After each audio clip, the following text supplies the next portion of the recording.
أشهد أن لا إله إلا الله وحده لا شريك له وأشهد أن سيدنا محمدا عبده ورسوله اللهم صل وسلم على سيدنا محمد عبدك ورسولك النبي الأمي وعلى آله وصحبه أجمعين. أما بعد فيا عباد الله أوصيكم ونفسي بتقوى الله وطاعته لعلكم تفلحون.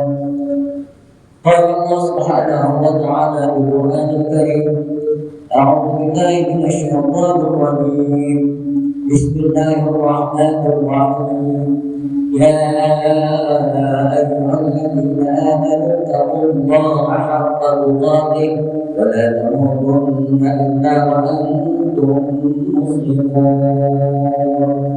Sadaqallahu al-azim. Kaum muslimin sudah Allah. Pertama-tama khatib senantiasa selalu mengingatkan kepada diri khatib sendiri maupun kepada kaum muslimin yang hadir di masjid ini. Marilah kita bersama-sama meningkatkan ketakwaan kita kepada Allah Subhanahu wa taala.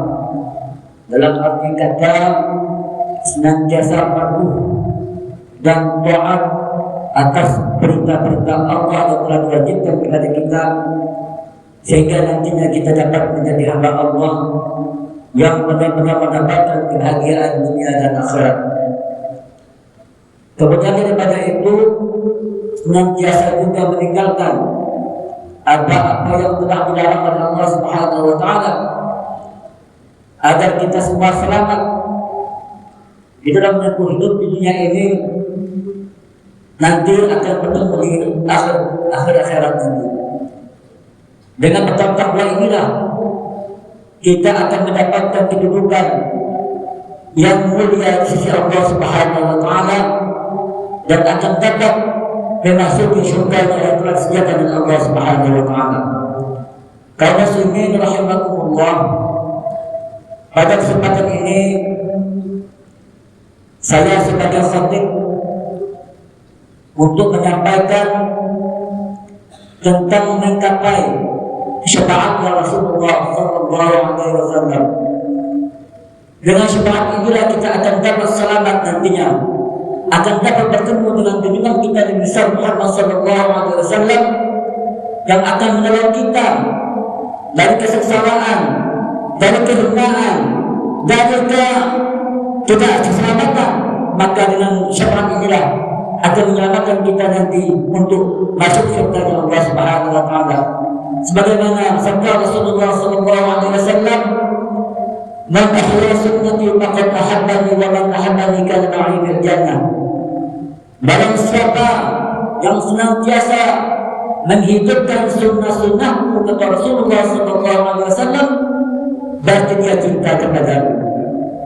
Maka kalau dia cinta kepadaku, nanti akan bersamaku di dalam surganya Allah Subhanahu wa taala. Kaum muslimin rahimakumullah, dalam kesempatan ini, zaman sekarang ini, harus kita pandai-pandai memilah-milah atau menyelamatkan kita sesama kita di dalam fitnah yang sangat berbahaya sekarang ini. Banyak sekali perpecahan-perpecahan dalam agama, bertentangan dalam syariat. Ini harus kita pertahankan dengan ilmu-ilmu yang telah kita pelajari, sehingga kita akan selamat dunia dan akhirat. Syariat Rasulullah SAW bagi umat manusia secara keseluruhan sangatlah penting, sebab masuk surga tanpa syafaat maka kita akan terlontar-lontar, akan dilemparkan oleh Allah Subhanahu wa taala ke dalam nerakanya Allah. Tetapi sebelum tertentu diterima amal-amal kita selama ini, belum tahu ampun-ampunan kita diterima oleh Allah Subhanahu wa taala, tetapi dengan syafaat Rasulullah SAW semuanya akan diterima oleh Allah Subhanahu wa taala. Kaum muslimin rahimakumullah,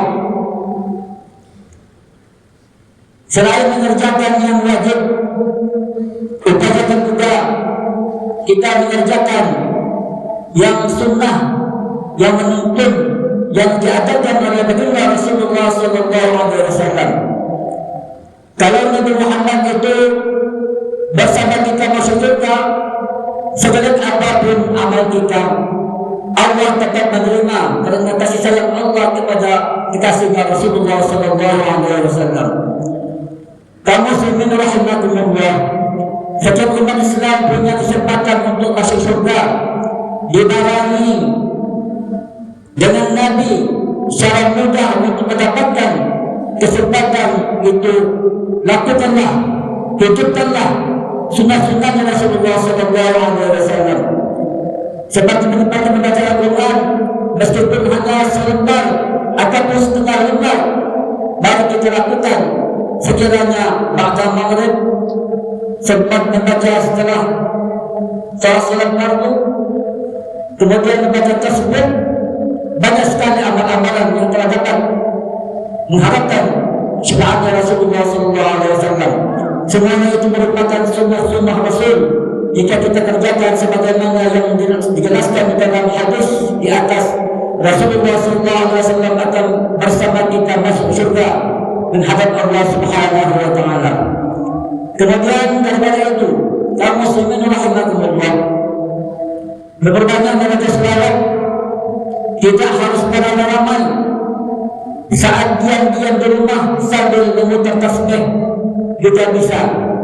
Imam Tirmidzi meriwayatkan, inna awwalan nasi yaumil qiyamati aktsaruhum ala salawat.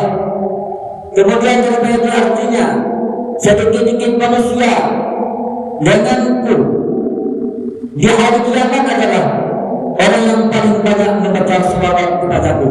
Kaum muslimin rahimakumullah, kalau membaca Al-Quran, tajwidnya harus benar, fasahannya, panjang pendeknya harus benar. Sedangkan membaca selawat itu sangat mudah, kurang fasih sedikit boleh. Mari kita berbanyak membaca selawat agar kita bersama beliau Sallallahu Alaihi Wasallam dan mendapatkan ridha dari Allah Subhanahu wa taala. Kaum muslimin rahimakumullah,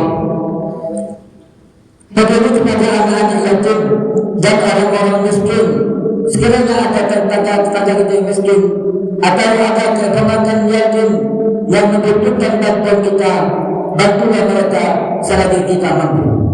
Dalam hadis Bukhari, Rasulullah SAW bersabda, "Ana wa kafilul yatim bil jannati hakaza." Yang artinya, kalau ada orang mau merawat anak yatim, maka kelak akan masuk surga jelas bersamanya nanti. Rasulullah SAW. Kaum muslimin rahimakumullah, dengan kesempatan singkat ini, semoga kita dapat menggapai syafaatnya Rasulullah SAW. Semoga kita senantiasa diselamatkan menempuh hidup sampai ke negeri akhirat kelak. Amin Allahumma amin. A'udzu billahi minasyaitonir rajim. Bismillahirrahmanirrahim. Wal 'asri innal insana lafi khusrin illa alladziina aamanu wa 'amilus shalihati wa tawassaw bil haqqi wa tawassaw bis sabr. Barakallahu li wa lakum fil Qur'anil Karim. ونفعني وإياكم بما به من الآيات والذكر الحكيم وتقبل مني ومنكم تلاوته إنه هو السميع العليم. أقول قولي هذا وأستغفر الله من ذنبي ولكم ولسائر المسلمين والمسلمات والمؤمنين والمؤمنات. أستغفروه إنه هو الغفور الرحيم.